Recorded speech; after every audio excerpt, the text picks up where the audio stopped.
Kita semua tahu hukum ini hari itu hanyalah alat. Kepentingannya adalah kepentingan politik. Jadi hukum itu dijadikan sebagai alat untuk meraih kepentingan politik. Bukan hukum mengendalikan syahwat politik atau mengatur politik, tapi politik mengatur hukum. Karena itulah maka hukum itu dibuat sekenak-kenaknya untuk kepentingan politik.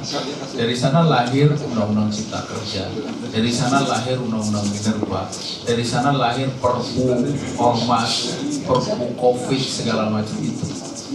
Jadi apa yang dilakukan oleh rezim ini sebenarnya sedang mempraktekkan ajaran Machiavellis.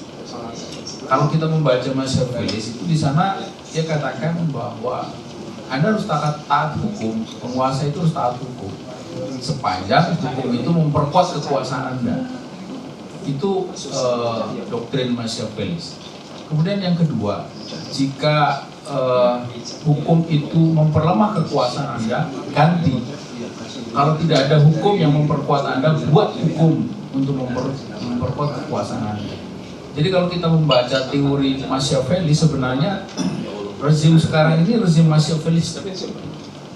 Karena itu, maka saya kira kita tidak boleh sekedar memandang persoalan ini sebagai persoalan hukum yang tadi kita diskusikan itu. Ini harus kita pandang justru sebagai persoalan politik. Hukum hanya menjadi alat saja. Nah, apa kepentingan politiknya? Kepentingan politiknya itu bahwa mereka ingin ideologi ini kembali reborn. Tadi ada disebut dendam sejarah segala macam, yaitu sebagai tambahan. Tapi intinya adalah bagaimana ideologi ini muncul lagi, tegak lagi, berkembang lagi, dan berkuasa jika bisa. Itu kepentingan politik yang paling besar. Dan ketika kita bicara tentang ideologi itu, maka kita sudah mengerti bahwa kita berhadapan atau kita sedang menghadapi persoalan yang lebih serius daripada sekedar persoalan hukum tadi. Itu yang kedua atau yang ketiga. Kemudian yang keempat, hanya saya pikir kita mesti berpikir begini, bahwa ini semua sesungguhnya adalah akibat dari sistem sekuler. Kadang saya menyebut sekuler radikal, sekuler yang sangat membenci agama. 10 tahun SBY itu juga sekuler, tapi sekuler yang kalau dibanding sekarang itu kita menjadi masih ada pengertian ya kayak begitu. Kalau yang sekarang ini sekuler radikal, betul-betul dia punya intensi untuk membonsai agama. Itu tidak bisa ditutupi. Nah karena itu saya pikir energi kita harus bagi. Jadi ada alokasi energi, ada alokasi energi untuk menghadapi persoalan hukum tadi, ada alokasi energi untuk menghadapi persoalan politik tadi. Tapi juga jangan lupa bahwa kita harus bukan menyisakan, bahkan mungkin harus mengalokasikan energi lebih besar untuk menghadapi sekularisme ini. Dan kita tahu bahwa sekularisme itu asas, dan asas itu tidak akan mungkin bisa hilang kecuali ada asas baru. Jadi apa yang ingin saya katakan? Yang ingin saya katakan adalah karena itu maka perjuangan kita ini harus juga mengarah kepada yang kita sering sebut sebagai problem utama.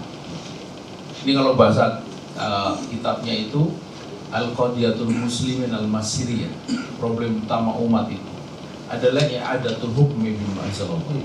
Bagaimana menggalikan hukum-hukum Allah?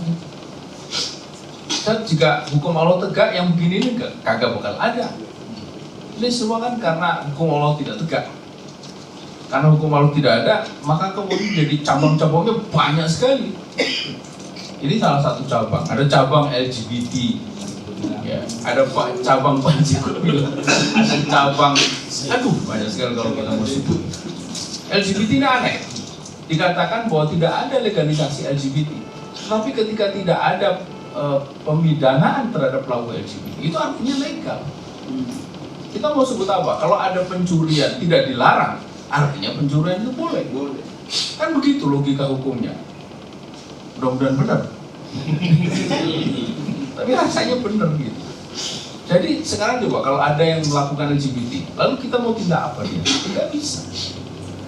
Dan itu adalah satu kemenangan buat mereka. Ini yang saya sering sebut sebagai social acceptance. Satu level perjuangan LGBT yang paling rendah. Sebelum sampai pada perjuangan yang paling tinggi, yaitu legal acceptansi, penerimaan hukum, yaitu ketika disahkannya pernikahan sejenis. Ini puncak dari perjuangan mereka.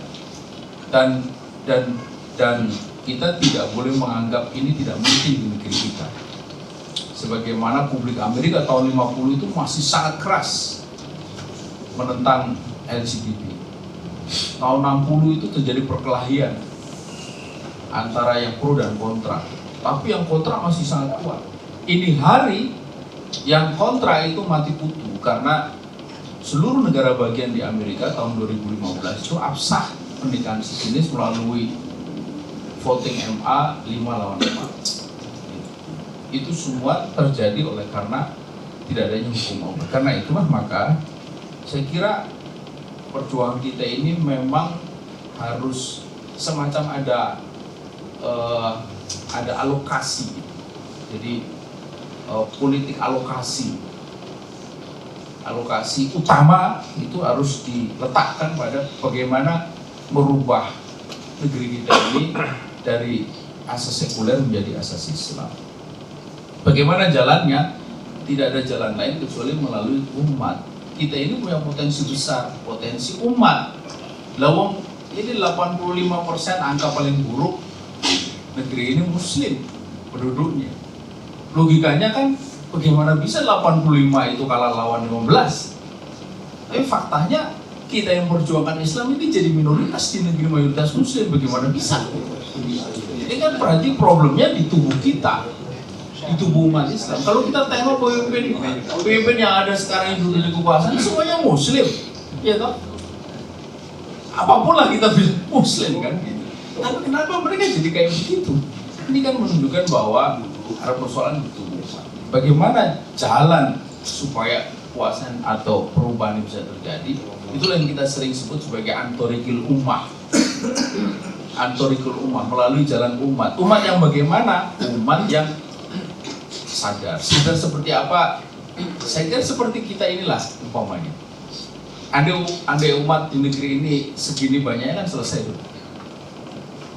Cuma faktanya kan tidak sebanyak, tidak sedikit ini, lebih besar daripada ini. Di sana, di luar sana. Karena itulah saya kira alokasi tadi bahwa memang sebagiannya harus kita bekerja pada level penyadaran. Sebab jika kita kalau tidak sadar, kita akan berhadapan dengan umat sendiri. Sekarang ini, bagaimana bisa kita ini menjadi tertuduh sekarang? Loh, kita ini mau baik-baik, mau bikin negara ini menjadi baik, kok sekarang seperti seolah kita ini yang mau bikin negara jadi buruk gitu. Bagaimana bisa? Dan yang menghalangi itu orang-orang Islam sendiri. Jadi penyadaran sampai kemudian pada satu level kita bisa melakukan apa yang disebut akhdul hukm, pengambilan kekuasaan. Bagaimana caranya, ini saya kira satu topik tersendiri yang bisa disebutkan di kesempatan. Tapi alokasi tadi penting. Jadi kalau begitu banyak sekali pekerjaan. Nah, itulah nikmatnya hidup dalam perjuangan. Banyak kerjaan. Ada kerjaan hukum, ada kerjaan politik, ada kerjaan penyadaran, ada kerjaan ini. Dan itu memang tidak mungkin diusung sendiri. Harus bersama-sama, harus berjamaah. Tidak. Jangan lagi membangun rumah umat, membangun rumah sendiri juga nggak bisa kita lakukan sendiri. Apalagi membangun umat sebesar. Saya kira poin itu yang kita mesti perhatikan. Karena itulah memang penting sekali kita hand in hand. Kita bergandeng tangan, kita terus membangun komunikasi. Dari komunikasi ada saling pengertian, dari saling pengertian kita bisa berbagi. Dari berbagi itu kita akan merasakan bahwa tugas berat itu menjadi terasa ringan, insya Allah. Apalagi dengan pertolongan Allah, saya kira tidak ada yang tidak mungkin, tidak ada yang berat kecuali menjadi ringan, tidak ada yang ruwet kecuali menjadi terurai. Musa itu pada titik tertentu itu sudah sangat lemah, di hadapannya laut yang sangat dalam, di belakang itu Fir'aun dengan bala tentaranya. Apa yang bisa diharap dari orang seperti itu pada titik itu? Tetapi Musa tidak pernah berhenti untuk melawan kezaliman Fir'aun. Musa tidak pernah berhenti dari jalan Allah. Musa tidak pernah berhenti dari memperjuangkan risalah. Dan di titik itulah kemudian pertolongan Allah kita. Tetapi harus ada Musa dulu, harus ada ikhtiar dulu. Nah, saya kira kita belumlah sampai seperti itu, dalam arti bahwa kita sebenarnya masih punya banyak kekuatan. Tapi umpamanya kita ini merasa selemah-lemahnya, kita tidak boleh putus asa karena Fir'aun itu tumbang karena masih ada Musa. Karena mengejar Musa itulah dia jadi tenggelam. Kalau tidak ada Musa, tidak ada alasan Fir'aun itu untuk masuk ke dalam. Karena itu jangan berhenti menjadi Musa, insya Allah. Amin. Saya kira itu. Terima kasih. Assalamualaikum warahmatullahi wabarakatuh. Waalaikumsalam. Jadi masih ada optimisme yang bisa kita lakukan.